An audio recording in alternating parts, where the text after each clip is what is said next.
Assalamualaikum warahmatullahi wabarakatuh. Hai sahabat religiwan semuanya, semoga usia bertambah, istiqomah juga semakin bertambah, amal bertambah, maka bertambah pula kesiapan kita untuk tetap menebar kebaikan. Pemirsa TV One dimanapun berada, dalam salah satu hadis Nabi Muhammad SAW disebutkan dalam kitab Sahih Muslim yang ditulis oleh Imam Muslim Ibnul Hajjaj Al-Qushairi An-Naisawuri. Diriwayatkan dari seorang sahabat Nabi bernama Abu Umamah Al-Bahili radhiyallahu anhu. Qala, dia berkata, sami'tu Rasulullah, aku mendengar dengan telingaku sendiri langsung dari mulut Rasulullah sallallahu alaihi wasallam yaqul, Nabi bersabda, Iqra'ul Qur'an, bacalah Al-Qur'an. Fa innahu ya'ti yaumal qiyamah, sesungguhnya Al-Qur'an itu nanti akan datang pada hari kiamat. Syafi'an li ashabih, memberikan syafaat. Syafaat artinya genap. Sedangkan kita sendiri nanti datang sendirian, ganjil. Wal fajri wa layalin ashri wasyaf'i, genap, wal watri, ganjil. Biasanya kalau orang datang sendirian ganjil, sepi, takut, cemas, ngeri. Tapi ketika datang orang lain menemani sendiri di tengah negeri yang belum pernah dihuni, ada rasa cemas, ada rasa takut, ada rasa bingung.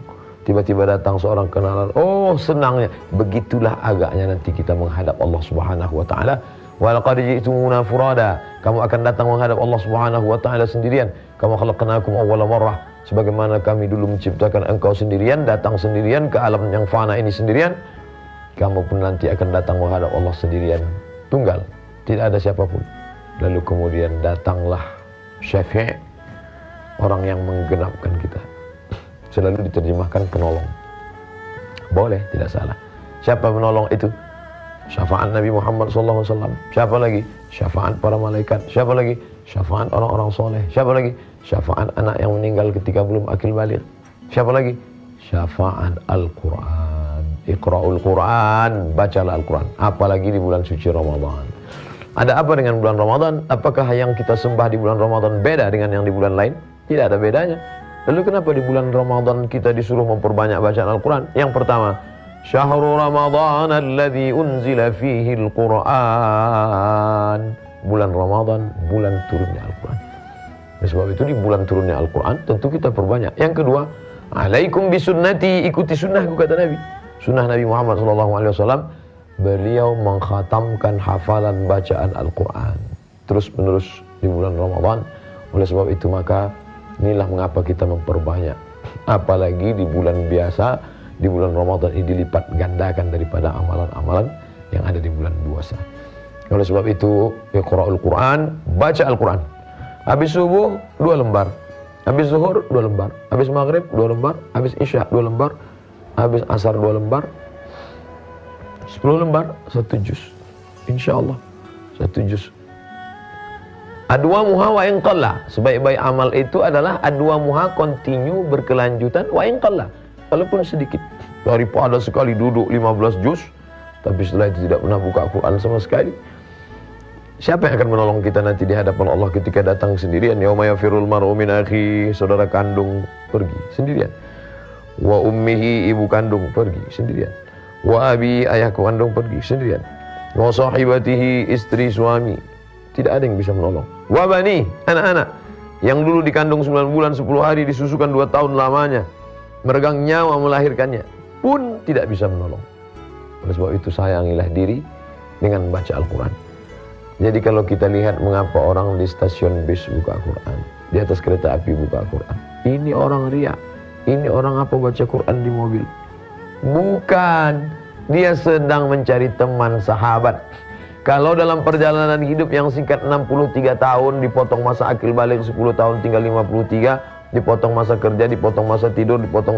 Kita ingin ada teman sahabat yang menemani kita di alam yang terang benderang ini, apalagi di alam nanti penuh dengan bermacam ujian dan cobaan. Siapa yang akan menemani kita? Iqra'ul Quran.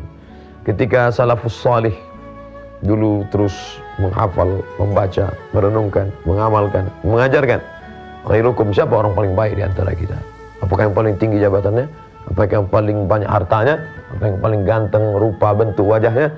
Khairukum, orang yang paling baik di antara kamu, man ta'allamal Qur'an, orang yang mengamalkan isi kandungan Al-Quran, orang yang belajar Al-Quran, orang yang memahami tajwid Al-Quran, orang yang memahami tafsir Al-Quran, wa'allamahu, tapi setelah itu dia tidak hanya untuk dirinya saja, setelah itu dia mengajarkannya. La yu'minu ahadukum, kamu tidak beriman, hatta yuhibba li akhi, sampai engkau sayang kepada saudaramu, sayang kepada dirimu, ma yuhibbu li nafsih, sama seperti sayang pada diri sendiri. Setelah kita menemukan ketenangan itu datang dari Allah, letaknya di dalam hati manusia. Bagaimana mengundangnya? Dengan cara membaca Quran.